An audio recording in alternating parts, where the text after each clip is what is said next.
What's going on YouTube? Heretic here. Anyway, I am back just on the eve of a brand new set. Of course, it's already been leaked out through Target stores and whatnot with the Hoenn Region Collector's Binder, but taking a look at XY Primal Clash, the first set in the Omega Ruby Alpha Sapphire arc, and what I feel are the top 10 promising picks for this new set. And, well, let's get right into it. Number 10. Scorching Earth, or sorry, Scorched Earth. As a stadium card that lets you once per turn, both players of course, because as a stadium, once per turn, the turn player can discard a fire or fighting energy card from their hand and draw 2 cards. So Fiery Torch extended to fighting types as well, or fighting type energy as well.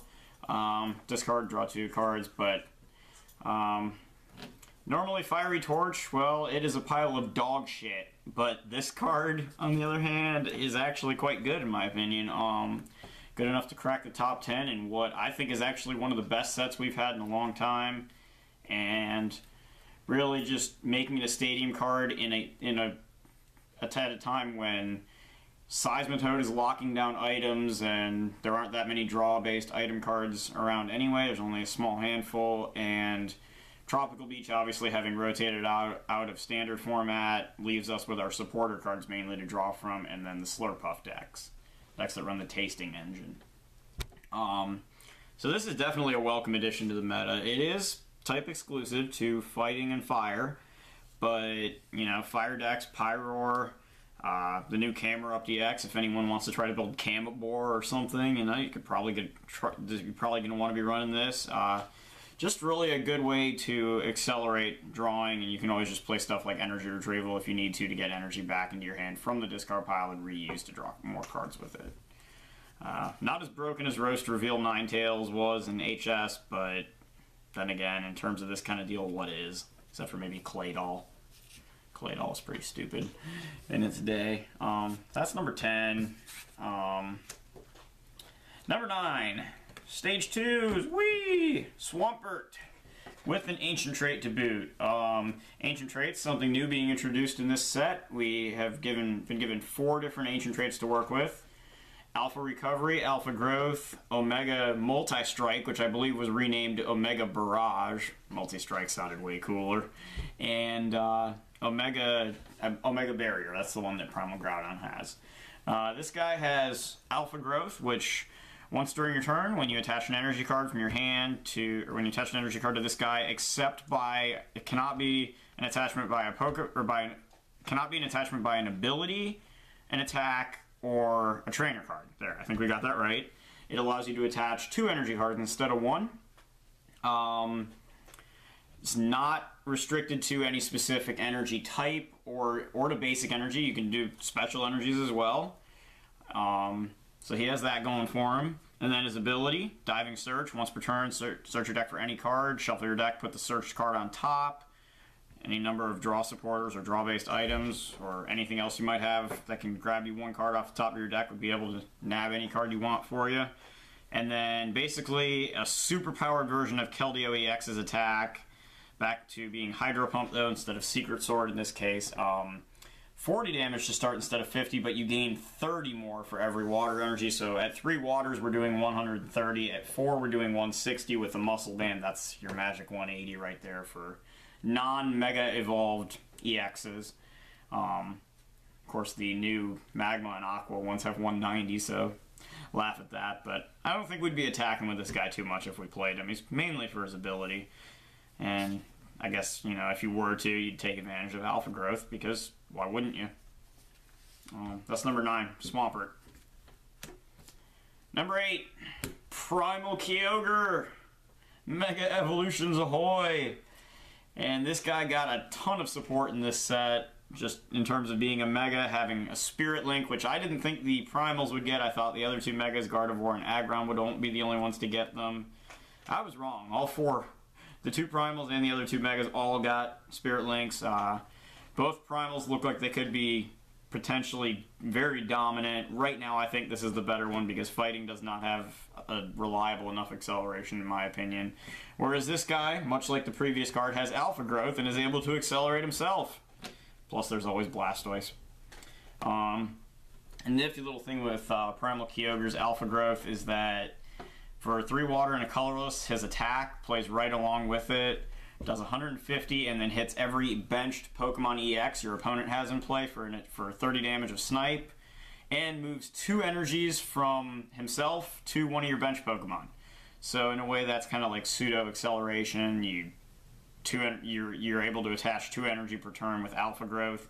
You just move it to something on the bench, kind of pseudo accelerates something on the bench, you know, and you can play Professor's Letter, Energy Retrieval, Superior Energy Retrieval, pretty much whatever to be able to either get energy back from the discard pile or out of the deck and continue to use alpha growth to charge up his attack repeatedly again and again. And 30 damage to the bench EXs. The non-EXs, the 150 should take out. The EXs, well, they took 30, so now they're going down as well. Only the Megas really survive it, unless they heal or put something new down. And like I said, with alpha growth, he really, once you get him attacking, he should be able to stream attacks pretty regularly with the cards that can get you 2 water energies pretty easily. Or maybe you just put 2 of these guys on the board. I don't know. I mean, he's got a fat retreat cost, but there are also ways around that. So, yeah. A lot of things you could do with this guy. I like this card a lot. NumberSeven, a card that surprisingly I haven't seen a lot of people or heard a lot of people talking about, and that's Silent Lab, and this is my dark horse pick from the set. While it's out, a stadium card, all basic Pokemon in both players' hands on the field and in discard piles have no abilities. Execute, Jirachi, Darkrai, you know, any EX pretty much has an ability. The Propagation, Execute, like I mentioned, Mr. Mime, Jinx, get out of here, go home, you're drunk. Of course, counter stadiums, you know, this could be a good default stadium in some decks that don't have one that really works to their advantage and don't need abilities from basic Pokemon at least. I don't know, I personally like this card a lot, but I'm not quite sure exactly how dominant it'll be. I think there will be a deck at some point, I don't know what, but where it'll definitely become niche. It could be based around countering or working with a card that's yet to be made or announced. But I definitely think this is a good card, especially once Garbodor rotates out of format. You know, there's Wobbuffet, he's got to be active, and then there's this. So again, definitely has a lot of potential. I feel like this could be a very potent card, but it's something that may take some time, you know, depending on what the meta shapes up to be before it really becomes good. But there are some decks that, you know, would have a tougher time dealing with this, obviously, than others. Number 6, we're going to get to another Mega Evolution, and this time we're looking at Mega Gardevoir. And like what you saw with Primal Kyogre, Megas have full arts now instead of Gold Secret Rare versions, which I am very much in favor of. And anyone who disagrees with that should go look at the Gold Switch and then try to argue that point. So, Mega Gardevoir, and this is a card that, had it not been, you know, for its weakness to Metal, I think could have actually been higher on this list. But I do feel that Metal decks are going to get better with this set as well, and so what makes Mega Gardevoir good besides this, you know, getting a Spirit Link along with all the other new Megas? Brilliant Arrow for a Fairy and 2 colorless. 30 damage times the number of Fairy energies on your entire board. Of course, that includes Rainbow energies, so, you know, 6, 7 energies on the board, 180, 210. He's got 210 if you didn't know. I know it might be kind of hard to see it from there. Yeah, that's a lot of damage. Xerneas with Geomancy can set it up. You put 3 energies on him, you spread out the rest among your bench, and just start swinging. I worry about Metal decks, which is why I wouldn't want to go pure Fairy. I mean, I know Florges, as much ridicule as that card takes, Florges EX actually could be a potent attacker in pure Fairy as a 2-shot artist, but I'm not seeing it right now. I think this is the way to go, Fairy type-wise, and attacking either this or Xerneas EX. And again, how well fairy type attackers do is going to depend a lot, you know, like anything else, on, you know, if they're hit for weakness by everything. I mean, that's what made Manectric tough to play, was, and Kangaskhan was really just the fact that Donphan is still running around. Dark type, anything weak to dark, you know, struggles because of Yveltal. I mean, you can make it playable. There's weakness policy in the set, a new tool card that takes away the attached Pokemon's weakness. But 9 times out of 10, he's gonna have or she's gonna have a Spirit Link attached to her. He or she, whatever. They can be either gender. So I'm thinking that's probably going to be less relevant. I mean, you can go the Rainbow Energy Shadow Circle route, or, you know, I think there's a stage 2 in the set that takes away weakness on all your Pokemon, but that's another stage 2 that we probably don't have room for. So yeah, I mean, this is just kind of one of those cards I think that has a lot of potential, but maybe, you know, curbed, and maybe it won't. You know, maybe Metal decks won't see as much play as I think they will. Either way, it's got a lot of potential, and I definitely see some people trying to run it with Aromatisse and Xerneas and, you know, making some kind of a deck out of this. So that's number 6, Mega Gardevoir EX. Number 5 is Dive Ball. Search your deck for a water Pokemon and put it in your hand. Shuffle afterward, obviously. Simple, straightforward card for water-based decks. Expanded format Blastoise decks could obviously use it.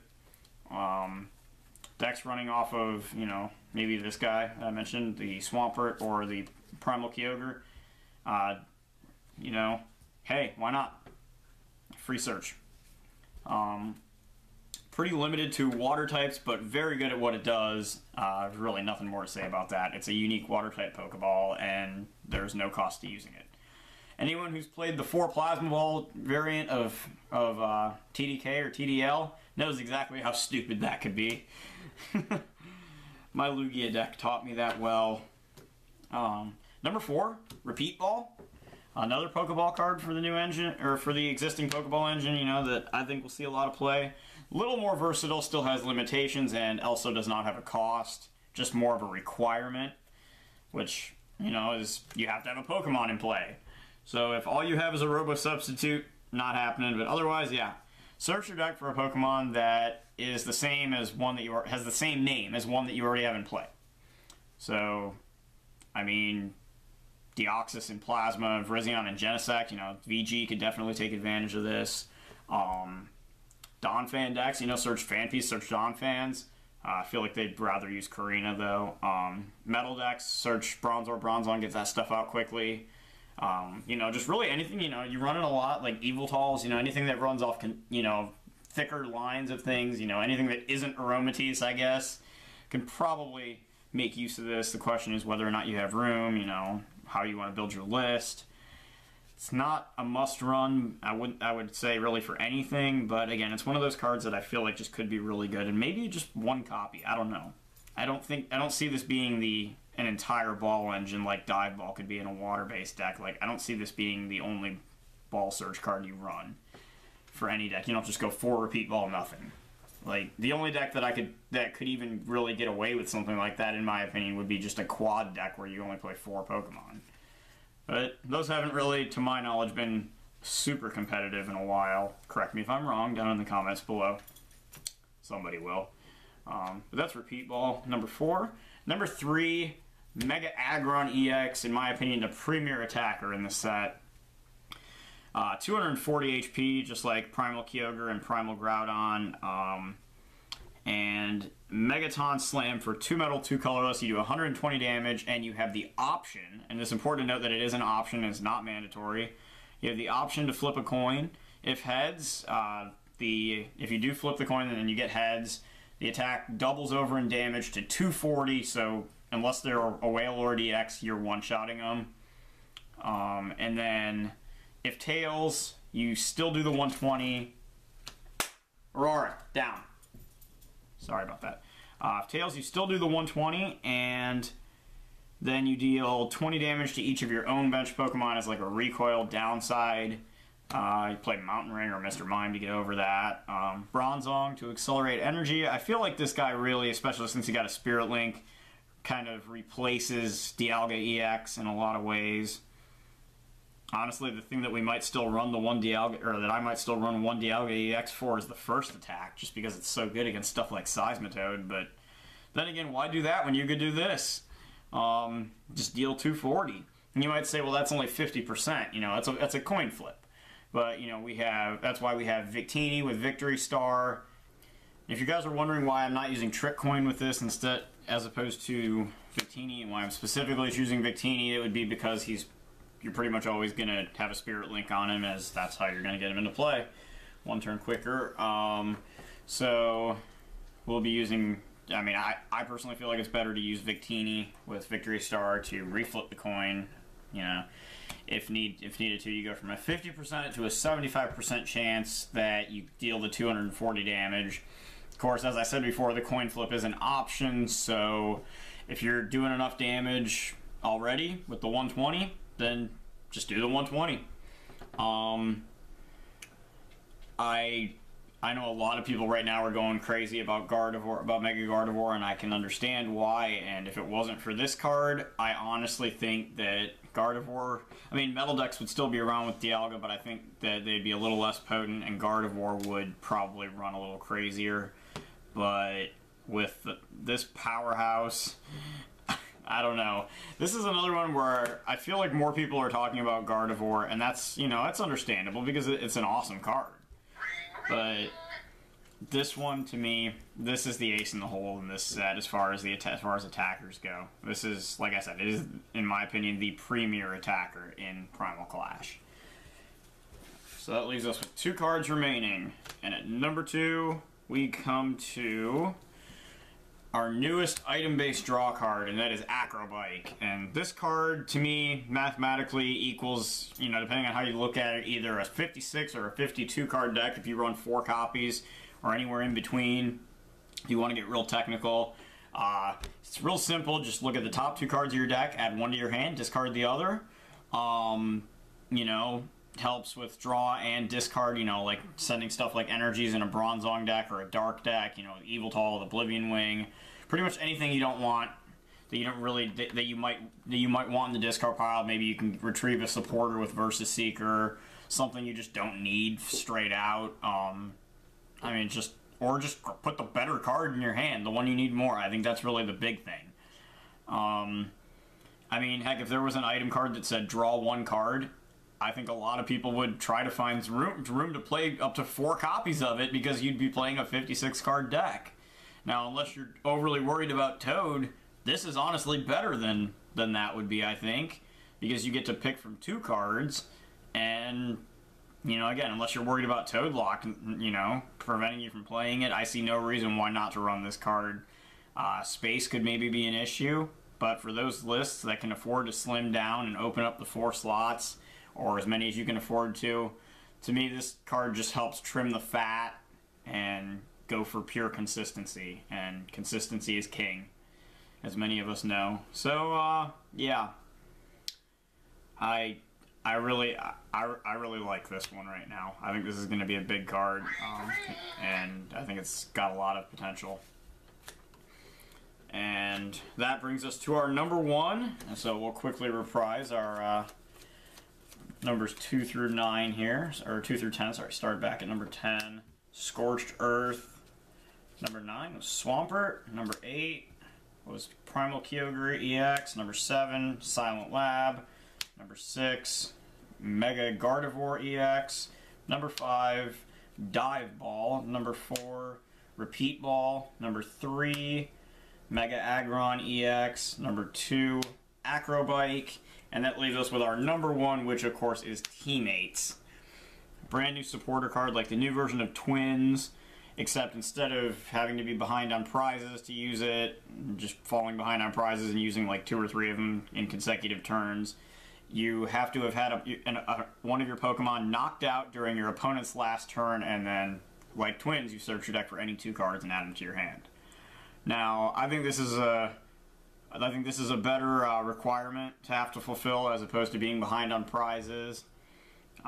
First of all, it opens it up to more decks, because if you get hit with like a revenge knockout or something, you could play this, enabling offensive decks to actually run 1 or 2 copies of this, as opposed to it being strictly combo and setup decks, course, it still works there beautifully because you're bound to give up a prize or two early on with a deck like that. And without Tropical Beach, you know, especially, it's a great card to have. However, I do think that setup decks will run more copies of this. Definitely the way they're making this out to be, I think Stage 2s do have a chance to come back. We'll see exactly how potent that ends up being. I know since Tropical Beach rotated out, now they've been a little less prevalent. And, I mean, obviously some decks have still ran like Dusknoir, or, you know, you might still see like a mill tank with something, you know. But as far as them being really competitive, I really think this is definitely a step in the right direction, as well as a number of cards in this set. But this just overall, you know, Stage 2 or not, it's just a spectacular card. A lot of utility that you can do with it. You know, you can always Versus Seeker for it right after something gets knocked out and search for any 2 cards. Really about as utilitarian as you can get. Just needing to fulfill a specific cost or situation, I should say, more like specific situation, situational requirement to unleash a really, really ridiculous effect. Anyway, there's your top 10. For, at least in my opinion, my top 10 promising picks from XY Primal Clash, and we'll see how they play out, and what does well and what doesn't, and so on and so forth. There's a few other cards I got my eye on, but right now this is what I came to as far as my top 10. Questions, comments, whatever down below, and hope you guys enjoyed this. I will see you next time. Cheers.